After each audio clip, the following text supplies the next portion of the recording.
2011 का एक टाइमलाइन जंतर मंतर के अनशन तक का, आईएसी के गठन से लेके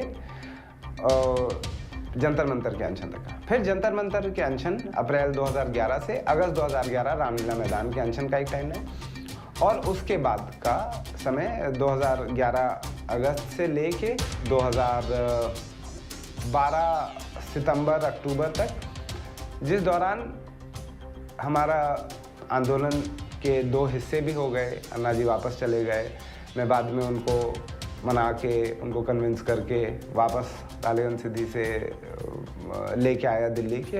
देश को भी उनकी ज़रूरत है, हमको वॉलंटियर्स को उनकी लीडरशिप की ज़रूरत है। और उसके बाद का एक फेज़ 2012 के बाद का एक फेज़ जब ये पार्टी का गठन हुआ, जिस समय तक मुझे लगता है कि शुरुआत के ज़्यादातर लोग अलग हो चुके थे।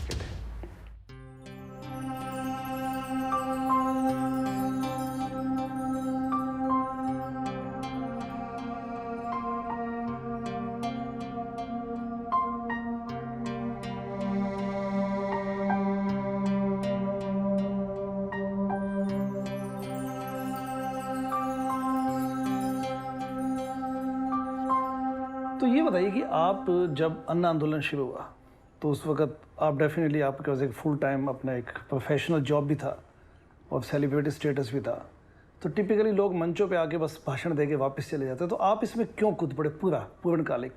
आप जहाँ बैठे हुए हैं जिस फ्लोर पर, अच्छा, जिस जगह पर, ठीक इसी जगह इस आंदोलन की भूमिका रखी गई। छोटी होली का दिन था और मेरे घर की इसी फर्स्ट फ्लोर के इसी लॉबी में हम लोग खाना खाने के लिए बैठे।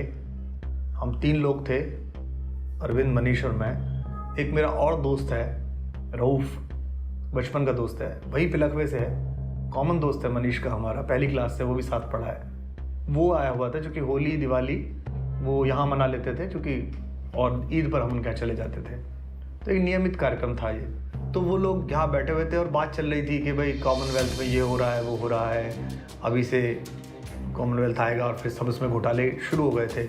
तो क्या किया जाना चाहिए, किसका विरोध करना चाहिए, कैसे होगा, इस देश में तो आवाज़ ही नहीं उठती है, कोई आता नहीं है बाहर। तो मैंने उससे कहा कि इस तरह सोच के बात करने से नहीं चलेगा, लेट्स स्केच इट, हम इसे स्केच करते हैं, और अगर तुम लोग कह रहे हो और हम सोच रहे हैं कि एक प्रयास करके देखते हैं इस देश के लिए, तो करते हैं। तो इस दूसरे कमरे में मेरी बेटी पढ़ती थी, तो उसका मैं जो रजिस्टर पेपर होता है मैथमेटिक्स का, वो ले आया और उसके 2 पन्ने बीच से निकाल के हमने करना शुरू करा। सर अरविंद साइड की लाओ, मैं करता हूँ इसको, सर जी मैं करता हूँ। तो उसने बनाया कि ये यहाँ, ये ऐसे।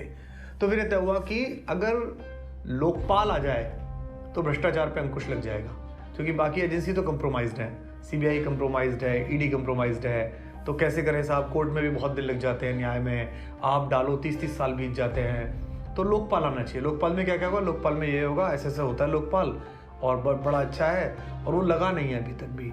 तो अन्ना से बात करते हैं। तो द वेरी सेम टाइम, उसी वक्त अन्ना के पीए को कॉल किया गया, सुरेश पठारे को। उसे पूछा अन्ना जी कैसे हैं, घर पे हैं, सब ठीक है, और बात हो सकती है क्या? उसने कहा मैं देखता हूँ, लोग बाग हैं, अच्छा बात करा देना। इतने हमने खाना वाना खाया, इतने फिर अन्ना जी से बात हो गई।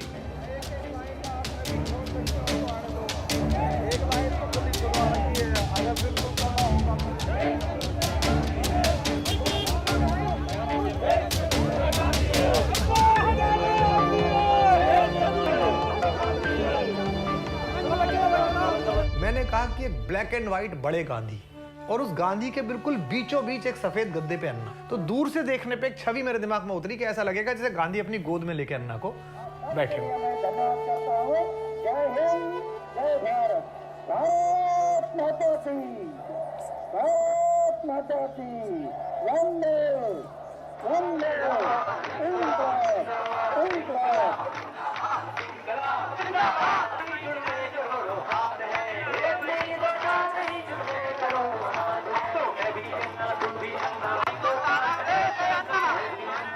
पूरी देश के